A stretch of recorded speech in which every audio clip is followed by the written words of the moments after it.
You're watching PEG-RI TV, Rhode Island's public access channel.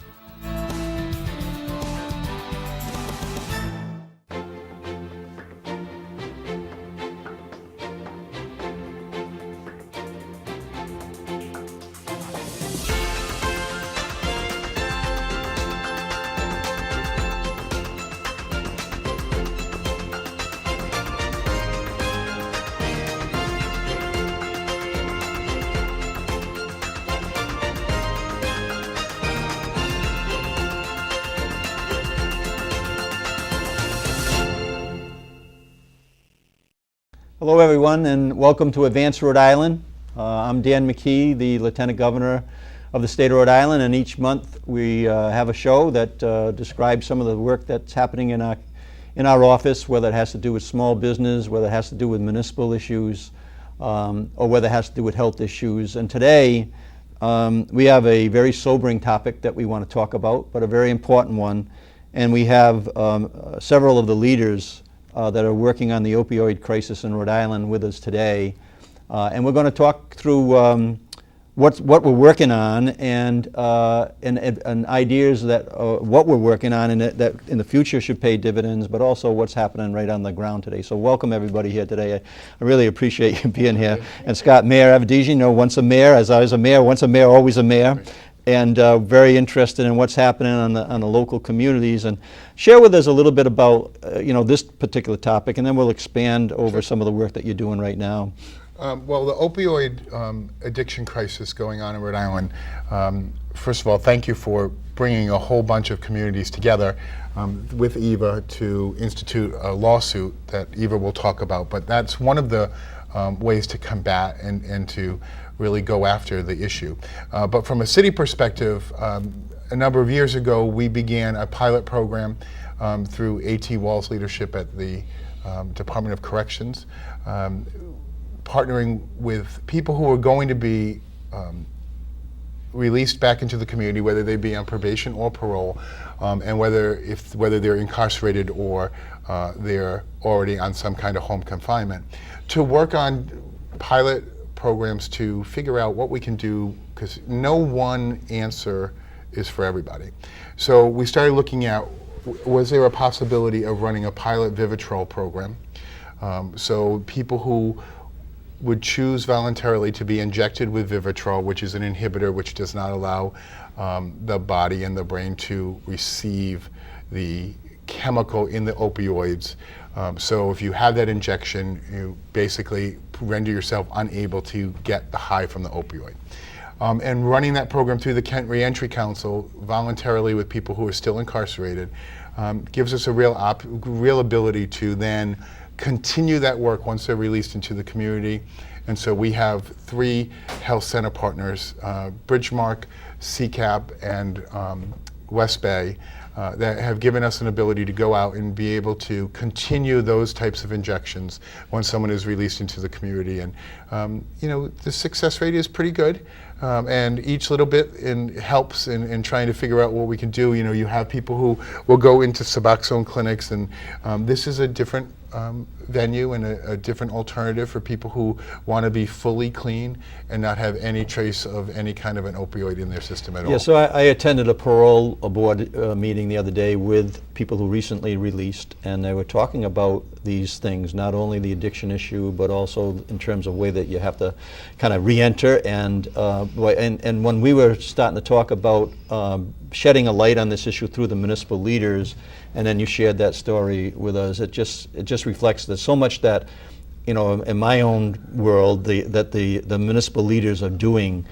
to make our communities, safe and healthy. And thank you for doing that, and Scott. we all have a piece of this, and we all have a role to play. So, if everyone's doing what they can do, collectively we're going to be able to get a lot further along the path than we. Yeah, and on that one program, how would people call your office, or what would they do? Because we all have friends that have made mistakes, and I've coached some of the kids that do that, and when they come back out, they feel as though the world's against them and they don't really have any avenues to go. So what would somebody who maybe a family member who maybe knows someone who's suffering from this problem? If they call us, we will get them in touch with Bridgemark, Yeah. which is Bridgemark Addiction Resource Services, and their rehabilitation process.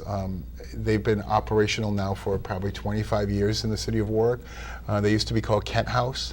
And they run a great program, and so we have a great partnership with Christine and all the work that they do, and happy to set up those types of Beautiful. So then we'll hear more, but Eva, not only did we work together on education issues, right, when you chaired that education board, right? We've been together a long time. Yes, Governor. we have. And so that was kind of a natural phone call that you made Right. to our office because you knew what we were involved with Mayor Avedisian and municipal leaders in all 39 cities and towns. That's our theme of our office, is the number Absolutely. 39. That's because we have 39 cities and towns in the state, and everyone that lives in those communities is important. And so you gave us a call. So tell us a little bit about, not about education, because we know how we share that interest, but tell us about this idea that you brought to us a few months back, and give us an update on where we are right now. Okay, great. Well, thank you for having me here today with this astute panel that's really boots on the ground as to what's doing.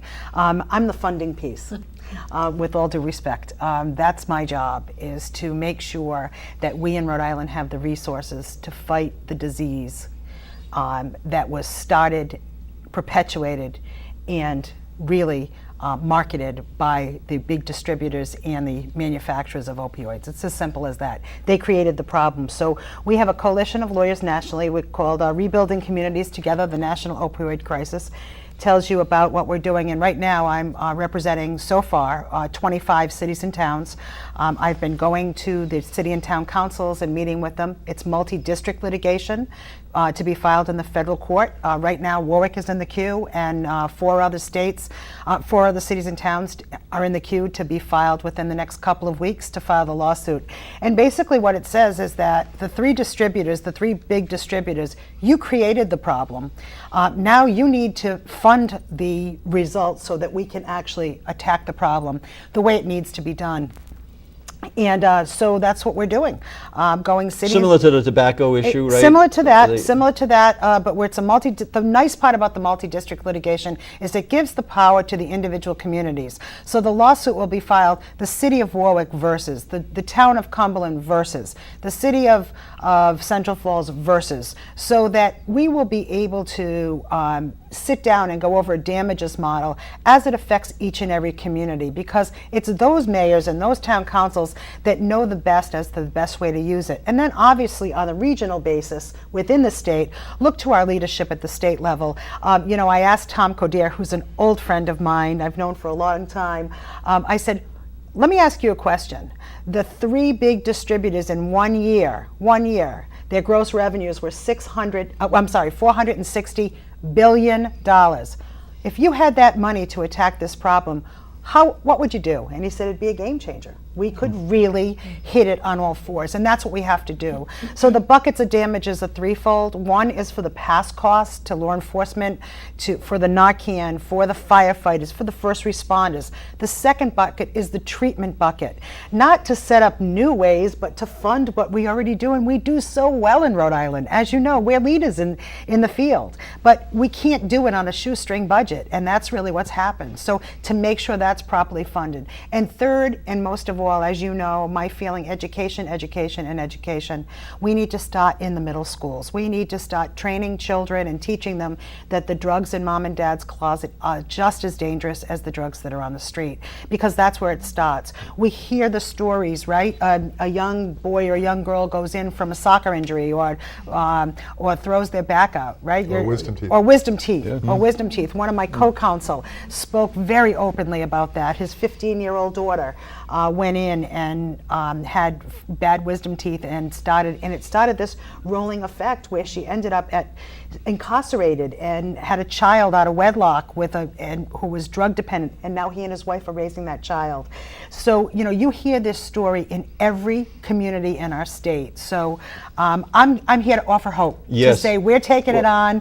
all fours to make sure that we have the funding to do it and to do it right. They created the problem. They need to pay for the funding. So and one of the things that appealed to me about the presentation that you gave and the attorneys that have come in from out of state that are doing this nationally was one that it was going to go, the resources were going to go to the local communities. Right. We've gone through a Google settlement where four communities shared, and four entities shared over $250 million. It didn't necessarily get to each and every community. We've gone through tobacco, where we've seen that we've plugged holes in budgets, Right, and right. those dollars didn't really go completely into that area.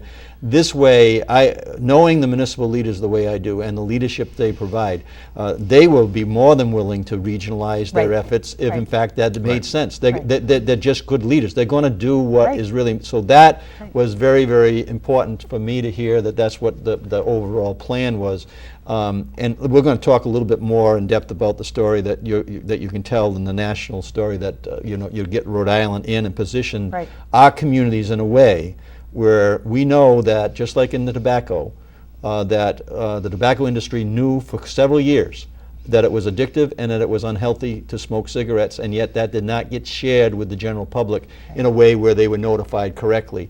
We know that in this situation where we know, look, there's pharmacy issues, there's doctor issues, but there's also manufacturers and distributor issues. Right. And not holding them accountable leaves a big piece of our ability to work on this issue, that you're untapped. So Right. we're happy that you're here, and we're happy that you brought this to the state. Eva. It's wonderful that we're able to kind of shed a light. And the overall Right. idea that I had and Scott has is to shed this light on this issue through municipal leadership in a way that only municipal leaders can, because they got their feet on the ground and they know what's happening in that community. Otherwise, Scott wouldn't have embraced that program a few years back because he knew that was an issue that he should have been involved in.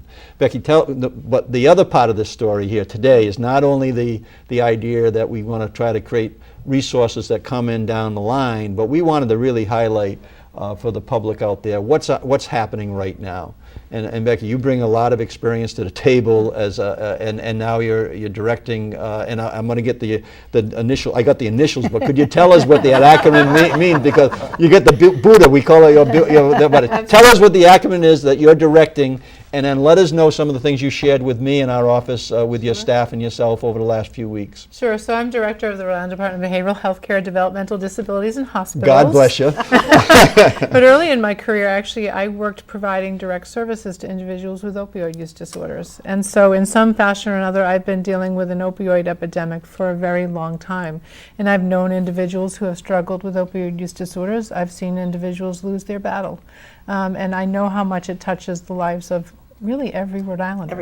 Everyone. And so, it's been my privilege to serve on Governor Raimondo's overdose prevention intervention task force, which was created in 2015. Two executive orders that the governor has Correct. put forward, right? To Two address executive these orders issues. put forward to address the issues.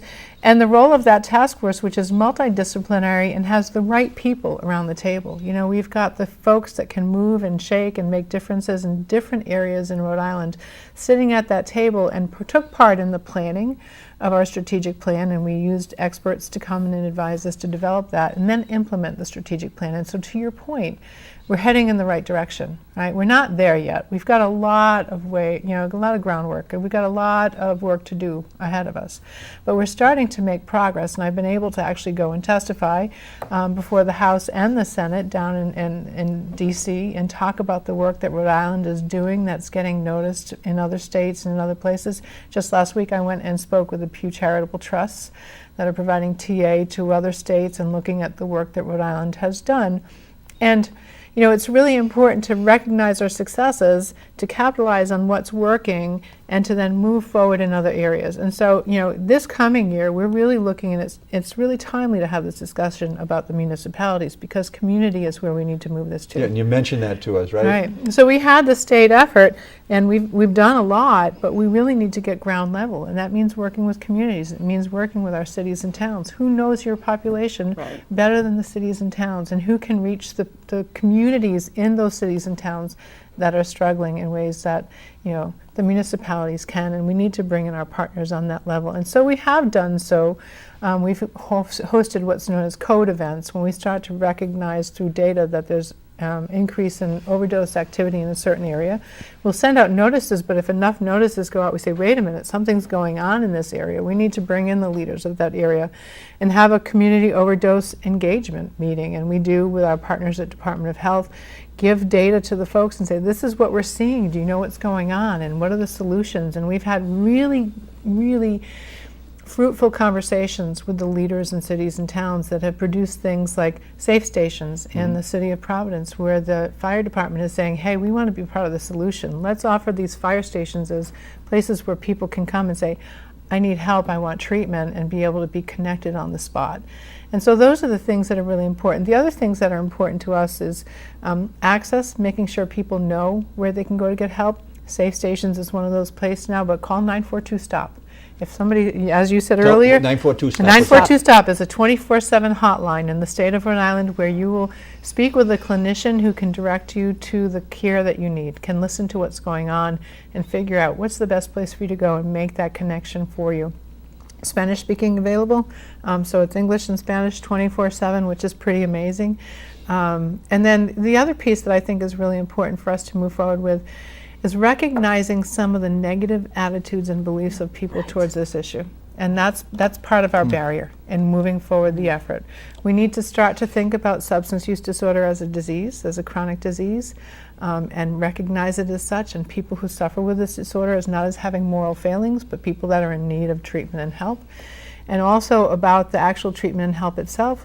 Medication-assisted treatment is what is proven to be effective with opioid use disorders. There are many pathways to recovery, but we know that this is evidence-based care, and it's hurtful to have negative perceptions about the care that helps somebody. Yeah. So I got introduced to the work through your office with one of your key staff members, right? I was at actually at a house Christmas party that was being by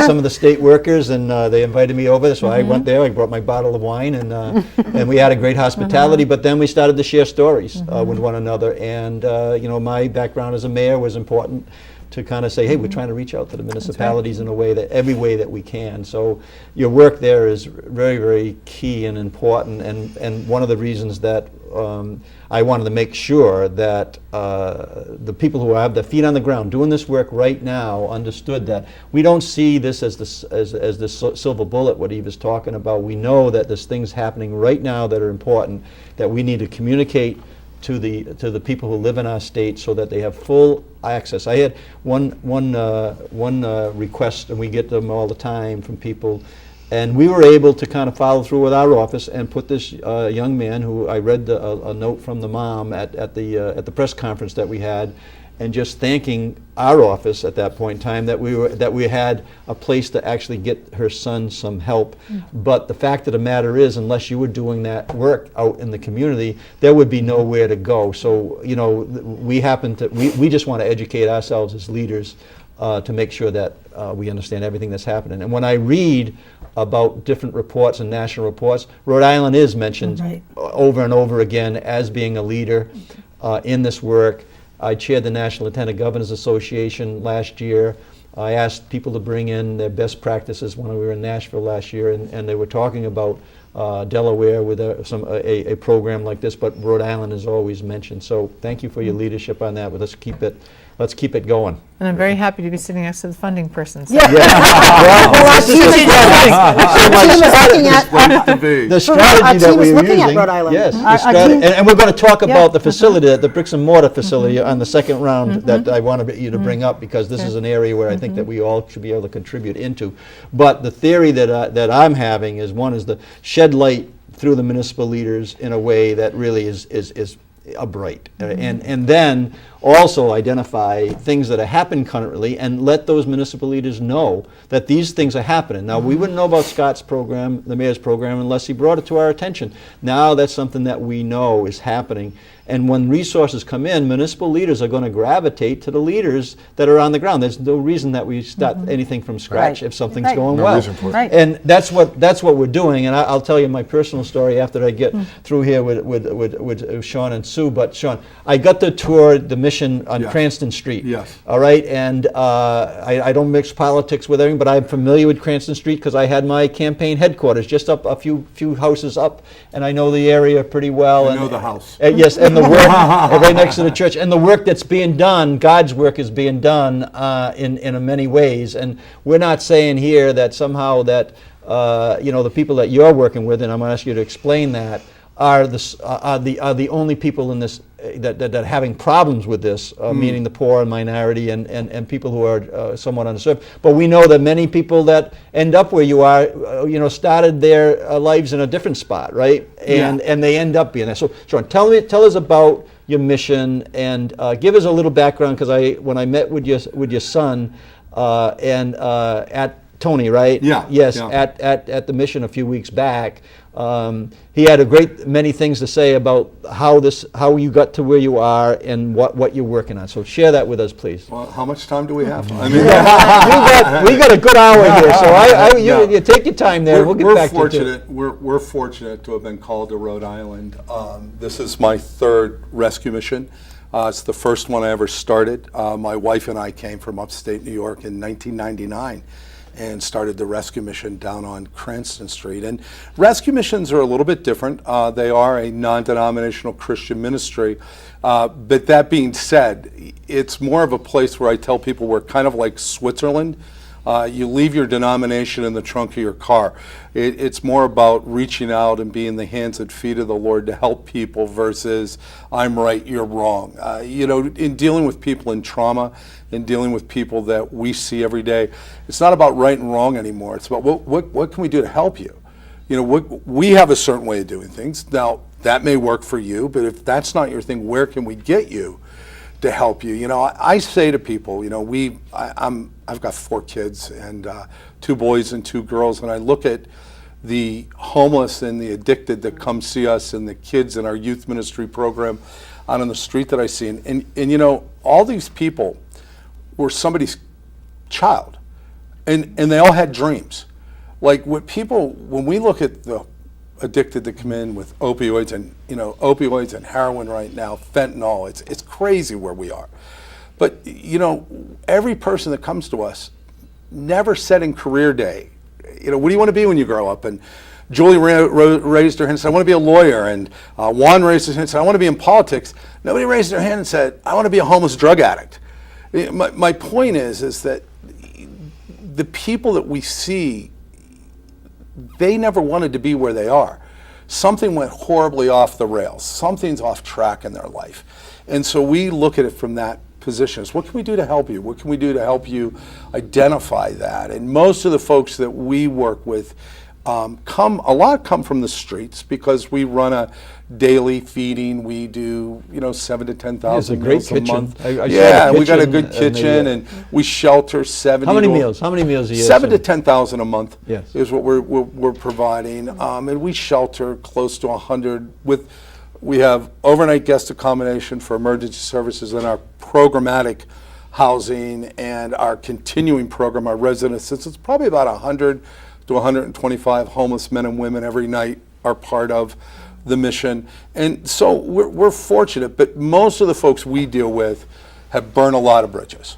They really have. Their struggle is such that, the national average for being successful in recovery is about 6 times, both Christian and non-Christian enclaves.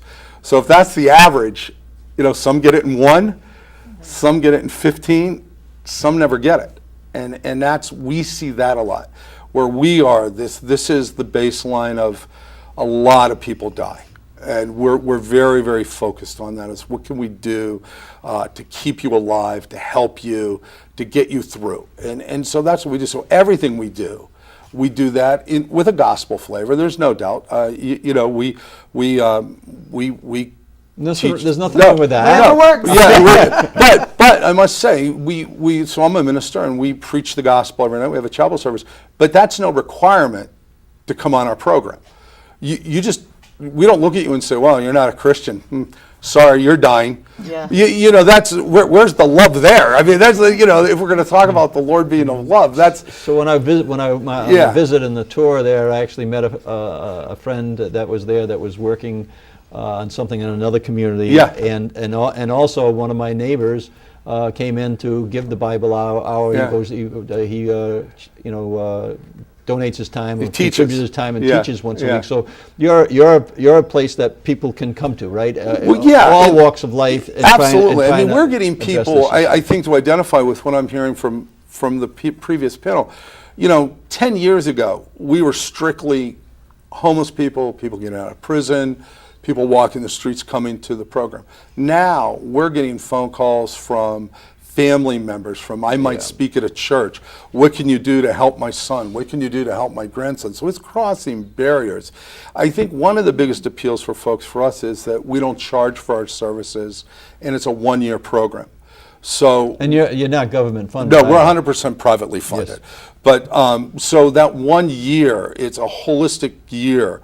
It's not just dealing with addiction, it's dealing with your life issues. We find that the vast majority of people that we deal with have exposed themselves to extreme trauma, usually at a young age, and they've suppressed it. And they don't know why. They don't even know why they're behaving like they're behaving. They're in such distress. So we move from that arena with folks on our program. So So on the next go around, I want you to share with Yeah. the program that Sure. Steve shared with me when Yeah. I was there, in terms of actually that Yeah. your 10-point program, 20, whatever it is. But you actually put together a program to help some people that Yes. are working on this Yes. opioid issue. Yes. And to go back to where Scott and I come from. As a mayor of Cumberland for 12 years, we worked with the House of Compassion, which was initially set up for AIDS issues, Right. and we have come a long way on that issue, haven't we? Yes. And so there's no reason that we can't expect to come, move as far the distance. Absolutely. And I supported that, and Becky's point in terms of the kind of the negative, casting that's put on issues like this. I mean, I remember sitting in the women's home that wanted to start this, and actually having seen her, her car had been keyed because they didn't want them in the neighborhood, right? Yet years later, the high school is doing a play, and they're actually talking about the work that was done in the House of Compassion. So I want to just thank you for that work that you're doing. And when we get back to you, I want you to tell a little bit about that Sure, whatever I program. can. Thank you so much. Sue, tell us about what's happening at the Substance Abuse and Mental Health Leadership Council of Rhode Island. That's a mouthful, but I understand you've been around since 1984, right, doing this work, right? Was that the work that was not you personally, but the organization, right? Although I have been around since 1984 doing work. Go ahead. Actually, the Substance Use and Mental Health Leadership Council is been in existence only for 2 years. 2 years, because okay. it was created as a merger between the Drug and Alcohol Treatment Association of Rhode Island and the Rhode Island Council of Community Mental Health Organizations. Okay. So together we represent 28 entities across the state of Rhode Island, everything from prevention all the way through to recovery services. And the majority of our leadership, or part of our council, are hands-on, boots-on-the-ground providers of treatment services. So we are involved, or they are involved, in many facets of what's happening both at the state and in some cases at the federal level. And there are specific programs that have been developed, and one in particular which I'm going to highlight is our opioid treatment program, Health Home program, which actually was developed at the insight of Director Boss as well as the OTP leadership starting in 2013. And basically the program provides wraparound services for those individuals who are receiving services within an opioid treatment program. Currently we have 22 teams of professionals who are providing services to over 2,700 individuals. And it's pretty consistent. And these are the individuals who, when they came into the program, were really in need of all of those wraparound services, and those services are now being provided through connections made within the community, within their respective communities. And that program has actually reached national recognition about 18 months after it was implemented. So again, looking at sort of the leadership of Rhode Island, it truly was through the efforts of both Becky Boss and the OTP leadership across the 5 opioid treatment programs that we developed a program that has truly become a national model. We've been invited to speak at a number of national conferences, as well as we wrote a white paper describing how it is that we actually deliver those services and how to develop the program. So in addition to that, we have a number of organizations that are now creating centers of excellence so that anybody who is in need of services, they can enter into these programs and be provided the opportunity to receive one of the 3 federally approved medications for the treatment of opioid use disorders. In addition to that, we manage the Hope and Recovery hotline that Becky mentioned, and there are additional components being added to that. We have an incredible group of leaders and clinical professionals that are truly very well versed and certified in the field of addictions and mental health. And I would say that if there are individuals out in the community who are seeking services, if they don't know where to turn, please call the council and we will help make whatever connections we can to the respective services. So when somebody was accessing those services, and it sounds like you kind of head up an Consortium? Yeah, it's like a whole group of people who are involved with this, and you've organized them similar to Scott and I. We organized municipal leaders in terms of a way that we were addressing some of our local issues, and so you put a number of people together, and now you have somebody calls your office. Do you feed them into those people that are in that list? Well, tell us how that works a little bit. Now we don't necessarily have a referral process, if you will, but we receive a number of calls every single week seeking services. So either myself or another staff member will speak with the individual on the phone, whether it's a family member or the individual themselves, and the first thing that we'll do is try to get a handle on, what is the issue and what might be the available resources. There are times that we don't have those resources available within our consortium. We'll make the referral that we can make a phone call for them or connect them to the 942-STOP helpline, or there are times when we will outreach. I will personally outreach after doing a brief screen on the phone to other colleagues outside of our organization to see if I can connect them to the appropriate level of service. So we want the communities to understand that there is a resource available should you need it. And so how many calls are you getting? You say you're servicing, 2,700, what did you say, 2,700? That's just that one particular program, the OTP Health Home Program. Okay. On average, we may receive anywhere from 5 to 7 phone calls a week for everything from opioid use disorder to my son has been drinking for 20 years, and we've reached that place now where we don't know what else to do. He really needs detox. Where can we send that person? Is there a possibility you can help us facilitate getting them admitted, and those kind of phone calls. So are you servicing all over the state, or are you servicing just one catchment area? We cover the entire state of Rhode Island. And you're getting calls from every community, I would imagine. We are. I mean, the individuals who are seeking services today tend to be a bit more medically compromised than we've seen over the past maybe decade, requiring a much more interdisciplinary or multidisciplinary approach to address all of the issues. So when those phone calls come in, the first thing we want to do is make sure that they're medically stable. We get, wherever that might be, make sure that they're physically okay to proceed to the next step toward their recovery. That next step may be that they're in a detox. They're in a detox unit. They're withdrawn from whatever drug that they might be on, and then they may be transitioned to a different level of care where they'll start to receive individual group counseling and many of the wraparound services that they need. So those families are living a nightmare, and you're providing some hope for them, right? We're trying. Yeah. So thank you for doing that. So we're about halfway through, which is kind of interesting because I think there's a lot to share.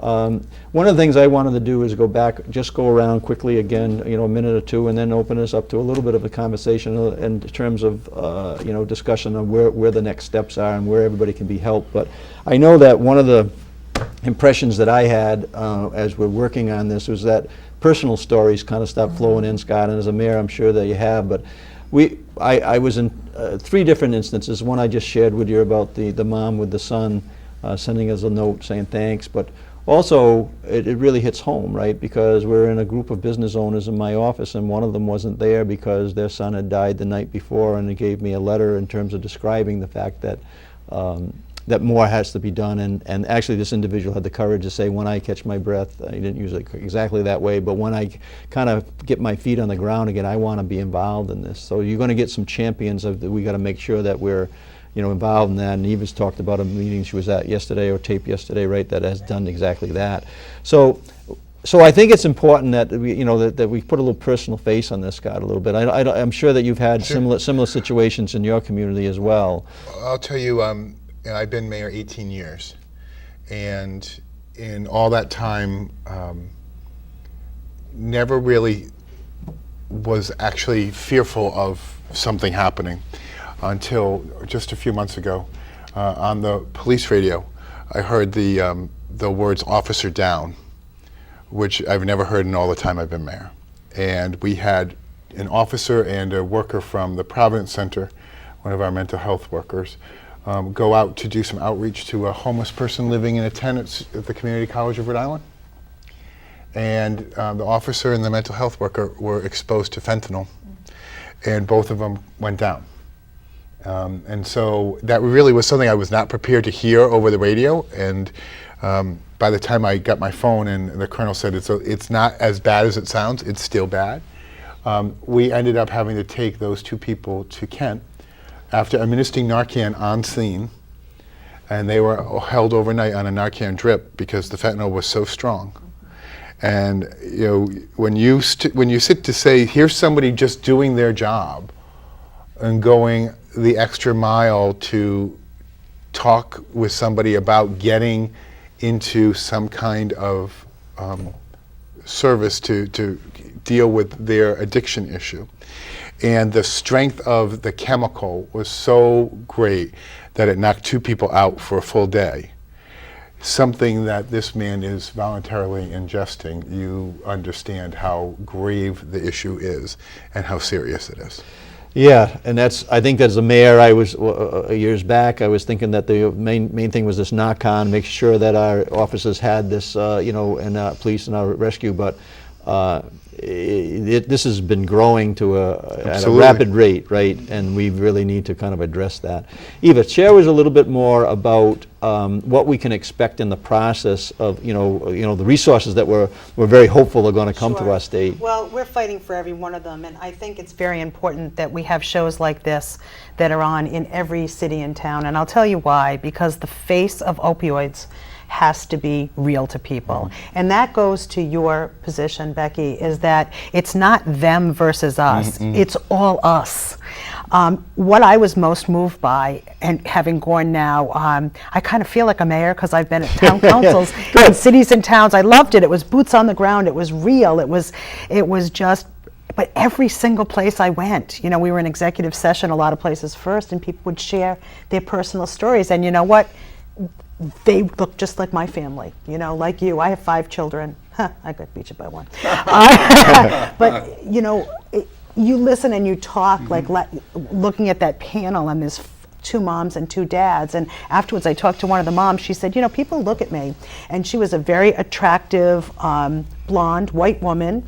And she said, I have a daughter who's a lawyer. I have a daughter that works in the State Street Bank. And I've got a son that deals every day. Do people really think I didn't talk to him about the issue?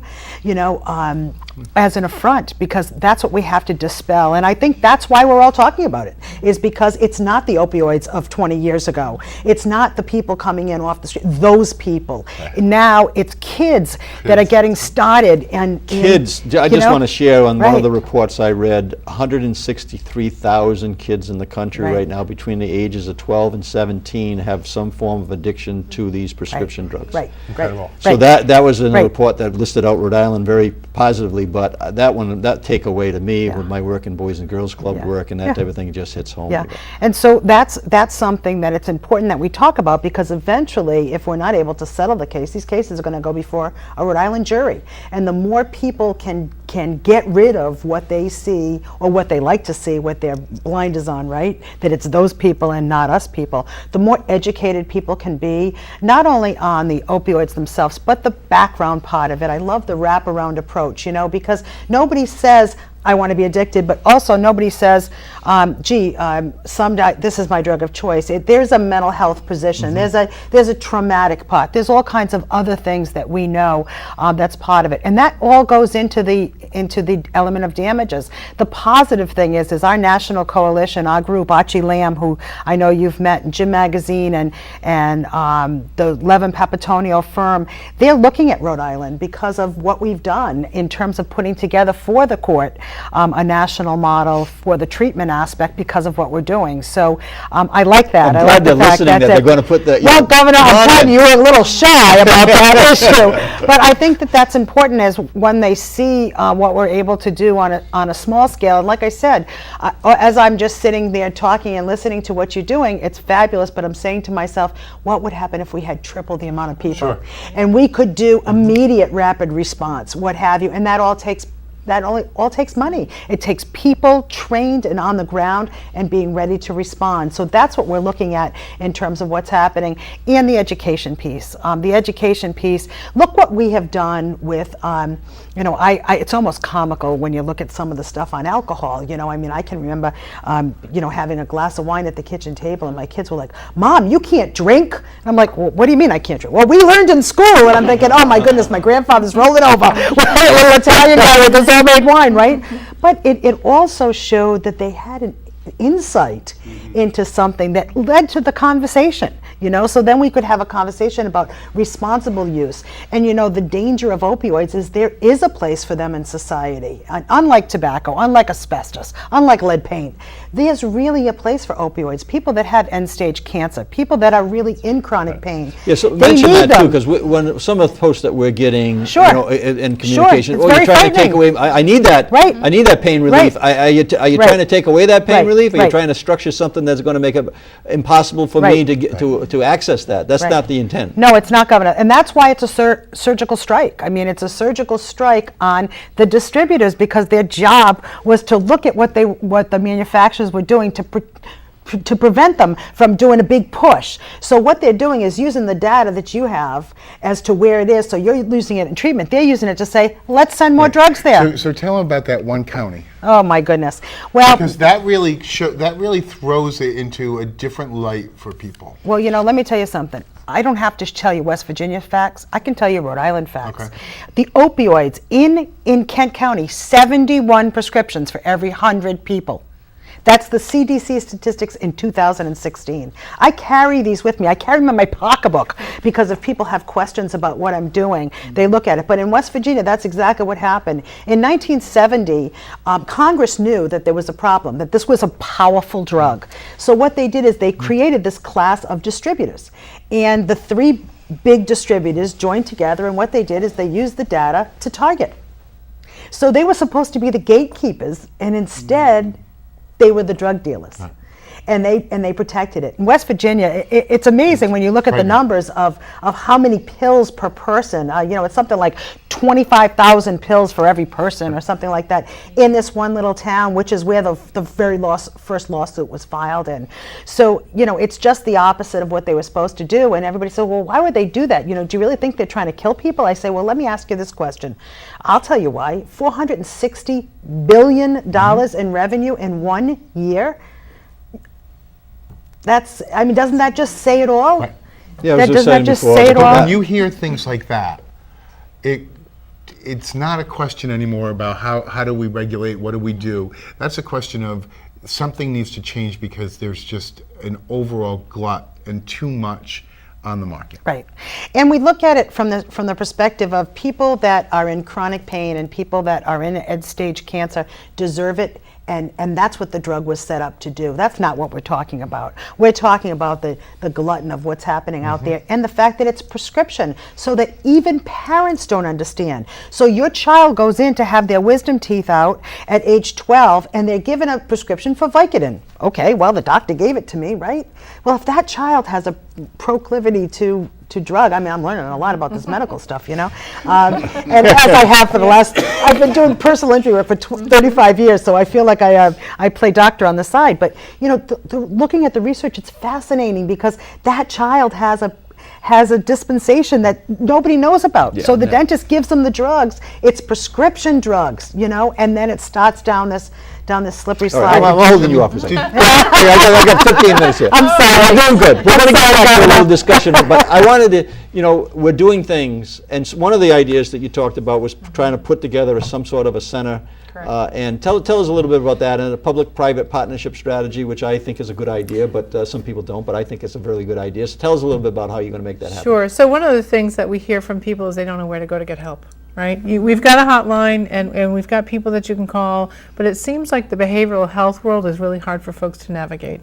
And maybe it's hard for them to navigate because there is that perception, and they get afraid. And so people have hidden in the shadows for a really long time because having a loved one with addiction is a little different than having someone with a different disease, and they've been stigmatized for so long they're afraid to reach out and get help. And so we've kind of had this system that's been in existence, but people don't know how to get there.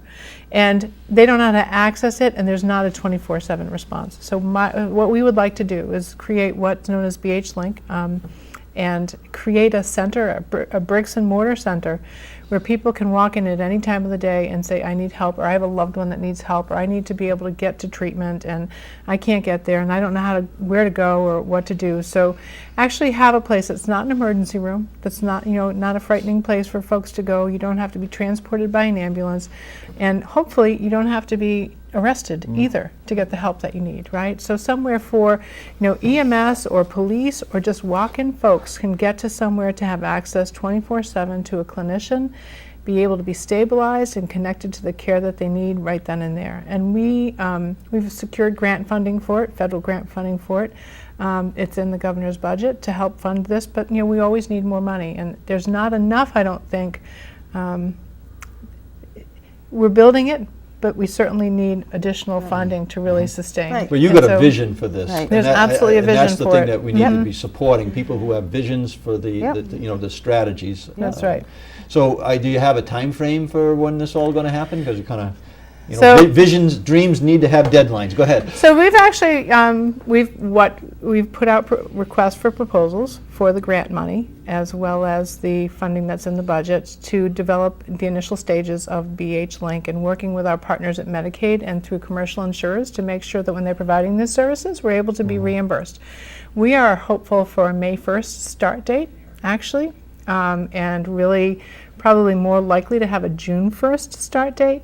And how much service will be able to be online, we're not sure, but we want to start with the ability to provide that service and that access right away and build it as we go, because this is bigger than just, you know, having a place to go. We need to be able to respond in the community. We'd like to have mobile outreach as well as part of this. So that's some of the area where we could really bring in that private, you know, Yes, and you public described that you're partnership. talking about getting a certain percentage from the state or federal fund correct. strategy, but you're also looking for some partnership there too. And have you kind of determined where that might come from, or is that still kind of in the So working it's still in phase? development. Yes. We've had discussions with your office. We've Yeah. had discussions with some of our members of the legislature, and certainly within the task force. We know that people are invested in having this, and you and I have spoken with certain folks that in common that really have a personal connection to the need and want to be able to contribute in a meaningful way. And so we're really looking to develop that private partnership, and certainly we're sitting next to the funding person can always be helpful. But you know, services and access to care is something that costs money, and we always need resources to be able to build that availability for people. That's so crisis. You want to strike when the iron is hot, you know, Yep. and this is a disease of opportunity at times, right? So when somebody's ready, they really need to be able to access the care that they need when they're ready, because something else kicks in 2 or 3 or 4 hours later on, and that readiness is not there anymore. And the sooner that we can reach them, the sooner that we can make that connection and know what it is the individual needs and get them to the care, without any delays, without any, oh, well, you called me and I can get you an appointment in 2 days, you've Right. lost that person, Right. Absolutely. And the federal judge that's overseeing the litigation, I understand, has said that right from the bench, that this is an issue today. This isn't a case that we can have 5, 6, 7 years down the road. I mean, we need to start. He actually has called to try to sit down for a settlement conference with all the parties. Now, whether that'll be successful or not, we don't know. I mean, McKesson thought paying $100 million was a lot of money, and it's a kind of a joke. But we don't know what's going to come of it. But I think that even in the legal world, where usually we talk in terms of a short term being a couple of years down the road, really understand that this is something that's it's critical. Well, we got to help make that happen. We've got to help make that happen, and your the idea, that time is vision there. right? So there's there's an awareness, growing We're public going awareness. to organize kind of a little communication with all the municipalities, right? That's Right. what we're working on That's right now, right. our office and your office, to bring all 39 communities together That'd be great. and share with them not only the work that's happening there, but I met with the Boys and Girls Clubs in the state, the Girls Clubs of America. My dad started the Boys Club in our town. I was president of the Boys Club when I changed the name to the Boys and Girls Club. So we're very vested in that. But they're actually creating a national effort out of Boys and Girls Clubs of America on this issue, and we need to make sure. And then places like CVS, we've started early conversations, and you have had discussions with them about parent education and that type of thing. So we've got to bring those people together, and so that more and more people realize what the visions are and where we're making progress and where we need to make more progress. So thank you so much for being here.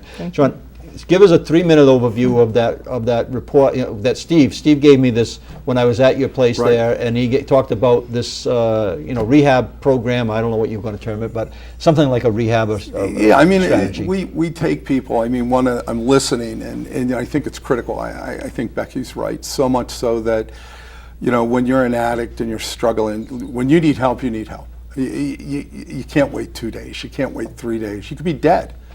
That's the biggest problem. When the mayor was talking about fentanyl, we see it so much that, addicts, what people need to understand, that stigma is that addicts never intend to overdose.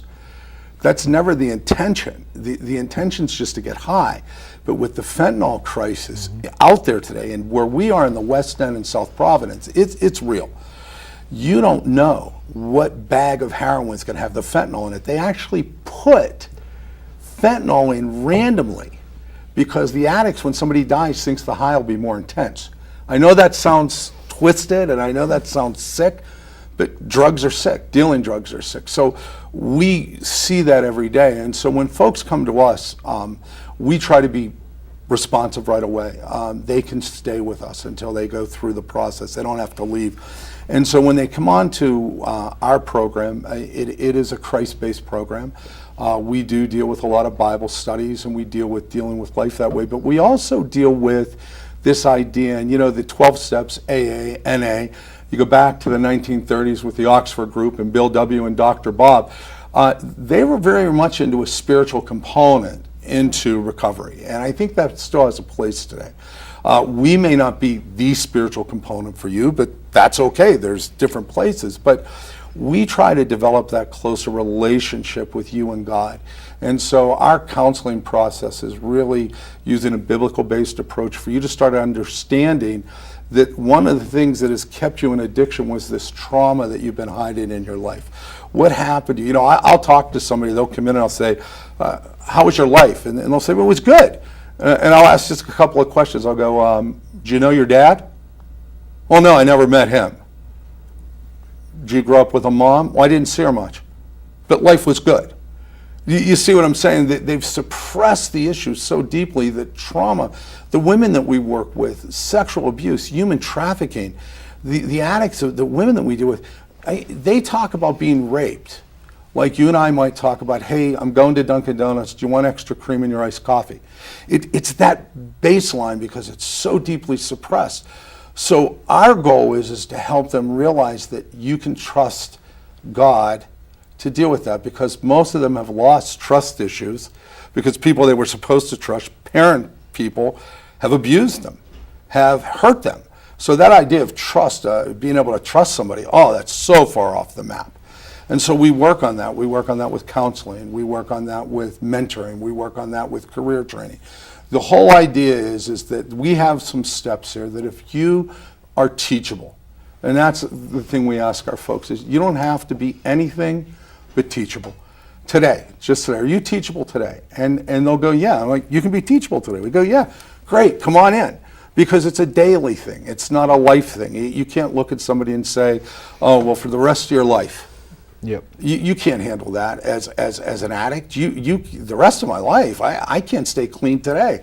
So one day at a time, we use, like I said, education. We do, instead of GED, they get their high school diploma. Why? Because it's empowering.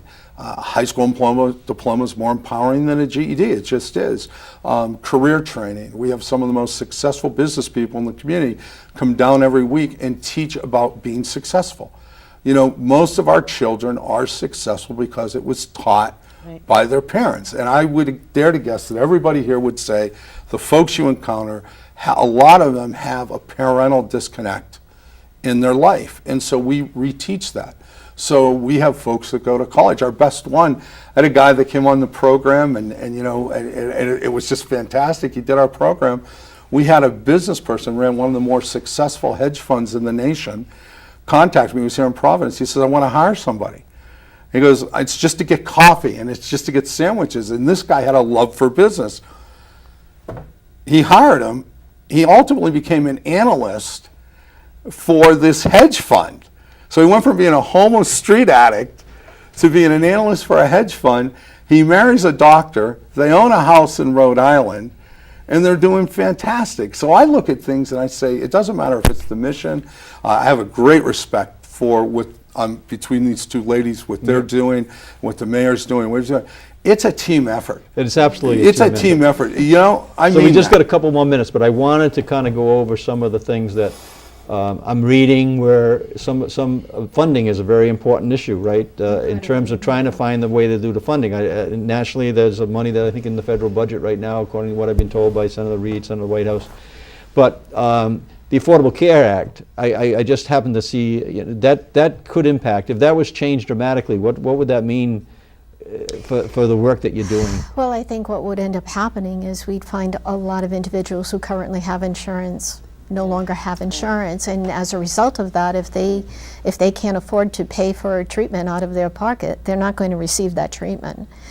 You know, I was listening to the other panel members here, and there's a couple of things that we all really need to be paying attention to. I mean, the story about the fentanyl, it is so true. I mean, when you go back even 2-3 years ago, you know, 1 or 2 doses of Narcan after an exposure to fentanyl, you came out of it. Today, you know, in West Virginia, as many as 8. And so for every time that chemical composition is changed, the risk that Narcan isn't going to work might increase a bit. And so when you think about the long-term impact of that, what eventually happens? Well, somebody overdoses on the street, our first responders have what we have at this moment in time. It's not as effective. These individuals end up in the emergency room and end up potentially on the intensive care unit. And you want to talk about the cost of care going through the roof, right? And so for me, how do we get to the other side of that? What other touch points in the community can we access individuals who may not even be aware that they are on the road to potentially having a problem? And so I look at that and I hear your conversations, preliminary conversations with CVS, and I say, well, okay, so may kind of sound simple, but my goodness, we have minute clinics on every corner. Is it a possibility that maybe CVS would consider some type of partnership with the Department of Behavioral Health where we could put a short screen as part of the kiosk when somebody goes in to register that would send a report to that healthcare practitioner to be able to just say, oh, I noticed that you are on A, B, C, D and meds. Did you realize that there was a potential interaction?